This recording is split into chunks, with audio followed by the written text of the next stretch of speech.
Good evening, ladies and gentlemen. Welcome to Random Access. I'm your host, Dave Kocharhook, and this evening we're going to carry on a conversation I'm very excited about because I'm here with Abraham Aragundi, who is a cellist who has a studio actually here in Mountain View as well. And Abraham, we're going to learn about this fabulous instrument.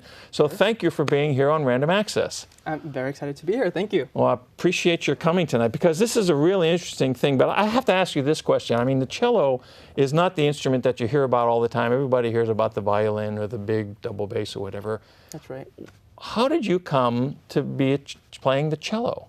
Well, I think that cello really chose me. You know, I started my very first, I enrolled in a music class in junior high. And you know, all the cool kids wanted to play violin, and of course, who doesn't want to be a cool kid? That's right. In junior high, right? So I signed up to take on the violin. Of course, my music teacher needed cellists, and he took one good look at me, and back in those days, I was pretty husky. And he told me, well, you look like a cellist. Look like a cellist. And I'm like, what does a cellist look like, I had no right? idea. I'm like, I had no idea what a cello was, or even what type of sound it would make, you know, but I took on the challenge. Yeah, and I remember I wasn't too happy about the cello. Again, I was pretty short, and it's a larger instrument. I mean, everyone understands what seeing the violins, and you know, you hear about the. That's right. That's a typical stringed instruments. Right. But the cello is a much larger piece of equipment, isn't it? So could you stand that up so we can get a better look at that? And that was part of the challenge. You know, I was playing on a full-size cello, which again presents some problems. There's a lot of extensions that go on the cello. Extensions in terms of the way you're fingering. Yeah, a lot of finger stretching. Now, you used the term full-size cello. That implies that there are different... There's smaller cellos or fractional sizes. Again, I've seen cellists as young as 5 years old. Oh, really? Yeah. Yeah. And so they make the fractional size cellos to accommodate the person that needs to play it? That's right, based on arm length and hand size. Oh, okay. Yeah. But doesn't that change the net sound of the cello? It does. But you know, at that age, you're basically learning about posture and how to maneuver the bow on the strings. Really. Okay. Okay, so let's talk about this instrument that you have in front of us here right now. It looks similar to a violin. Is it made of the same kind of material? It is. Typically, we have spruce top. The top is made out of spruce, and the back, here's a lovely back, maple, out of maple. Maple, okay. Right, and then we have the fingerboard here, which is made out of ebony. Ebony, okay. Okay, play a little something. I'm going to ask you a question here because I had read, and I mentioned this to you earlier, that I've heard it said that the cello is the closest instrument to the sound of the human voice, which I thought was really very interesting. Why do they say that? Well, I think it's a fair statement. I think it has a combination of the male and female voice, you know. And I'll play, for example, the opening passage of the Brahms Cello Sonata features a low range of the cello.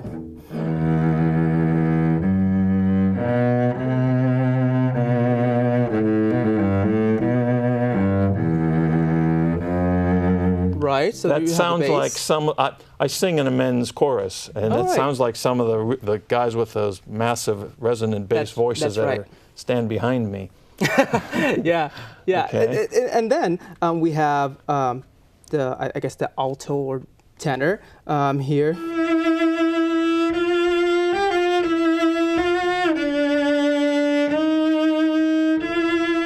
Right, and then we have the treble.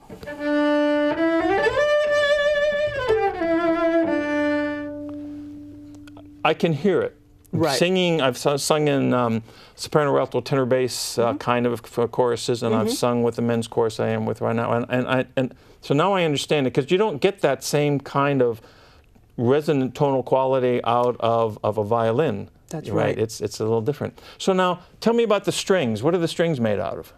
Usually aluminum or steel. Okay.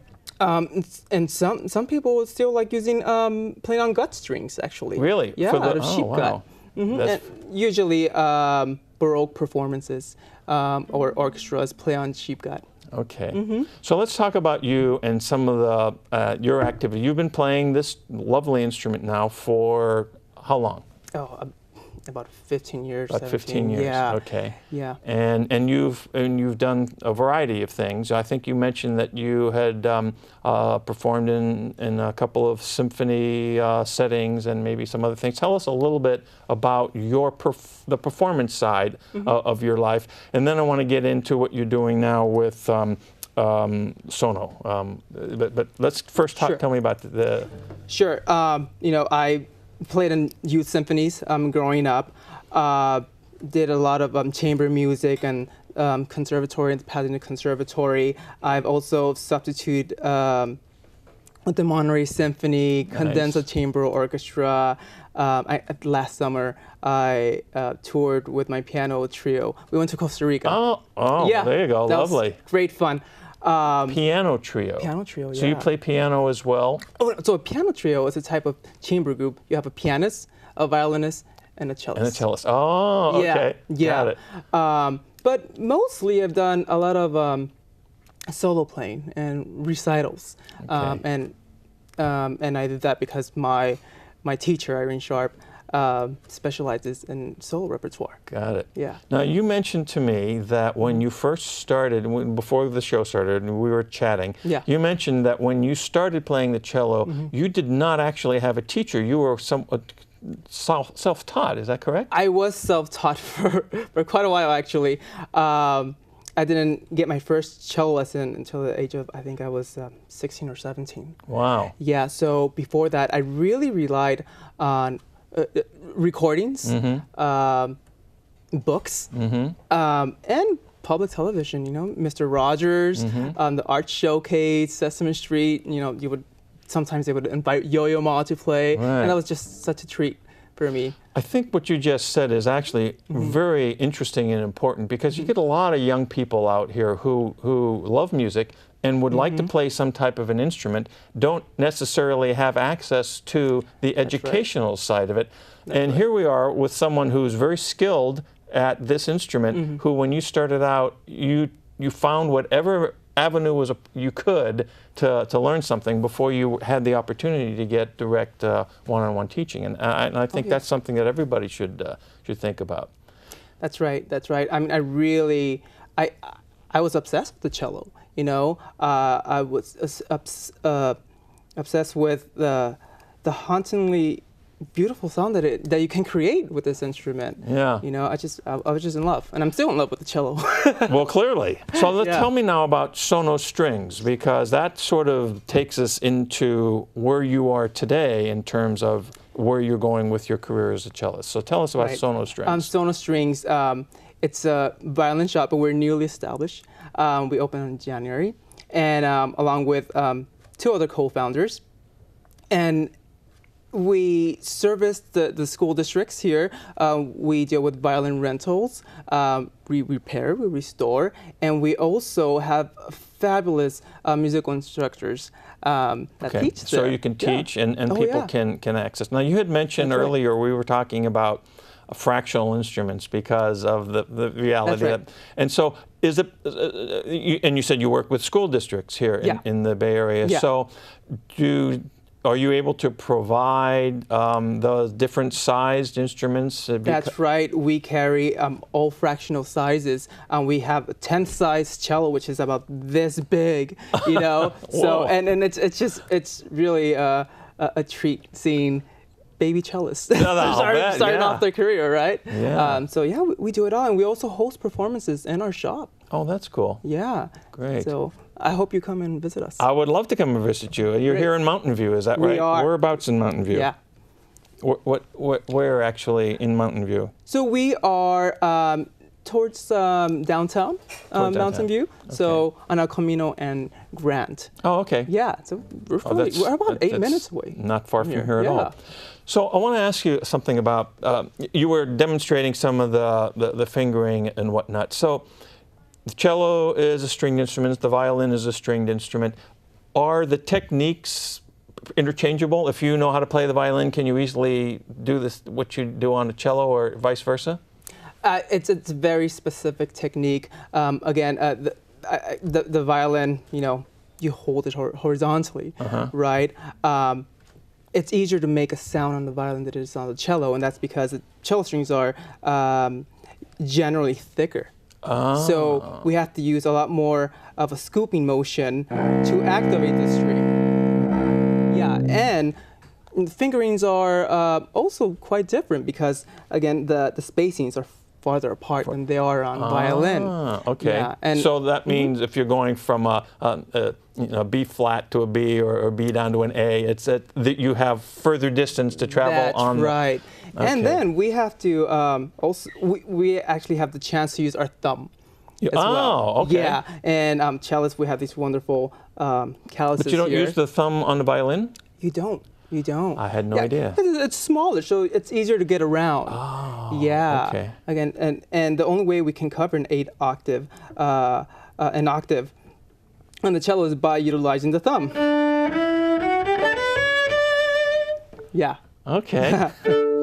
Right. Get it. Very cool. Yeah. That's neat.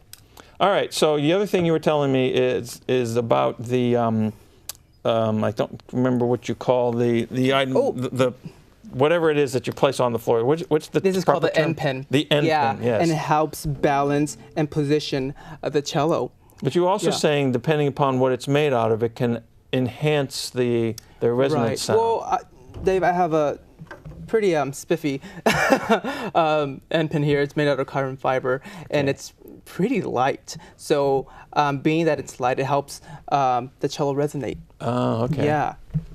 As opposed to steel, which, okay. All right. And up to, before, around, I don't know, Bach's time and Mozart, they used to hold the cello with their calves. Oh. Yeah, so this is a pretty That's new nice. invention. Good. So I want to re-emphasize something that you said earlier about working with schools where they have programs. So does that mean that if there's a music teacher at Wisman Middle School, they could reach out to you? They definitely can. I think we have your website noted on the screen here. So someone could reach out to you to find out how you might be able to complement them or assist them with some of their music programs. And you'll do that for what level? Elementary, middle school? Elementary. We take care of professional musicians as well. And one of the good things that SoNo Strings does is we are very active in regards to outreach programs. So we will go to various schools and play chamber music for the students. And we also give lectures in regards to instrument maintenance and caring for it. That's extremely important. Well, we're reaching the end here, so what I'm going to ask you to do, if you wouldn't mind, and be so kind as to play something for us. Sure. I think I would probably need my stand. Okay. Well, Is that okay? Absolutely. Let's bring this in, and you can set that up. Okay. So I will be playing for you the Minuet 1 and 2 by very famous composer Johann Sebastian Bach. Okay. Let me there you go.